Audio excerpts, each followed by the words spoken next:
En ymmärrä yhtä asiaa. Aina kun menen hissiin, jossa ihmisiä tai niitä tulee sinne samaan aikaan, niin multa tulee todella pahalta haiseva pieru. Yritän pidättää sitä, että ehtisin pois hissistä ennen sitä. Mutta en eri. Pidetään sitä hetken, niin saa sen tulemaan hiljaisena. Kamala haju tulee heti ilmaan housujeni läpi. Tiedän, että muut haistavat, koska alkavat pälvillä toisiaan. Teen samoin ja katson muita tiukan näköisenä, ihan kuin joku muu haisisi. Joskus sanon, että taitaa olla jäteputki riki. Tai totean kovaan ääneen, hyi hito. Koska tuntuu, että minua epäillään.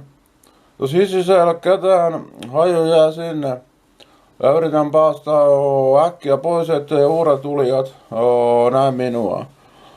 Joskus kun menen samaan hissiin uudestaan, 10 minuutin päästä oltuani siellä jo, haju on edelleen jäljellä.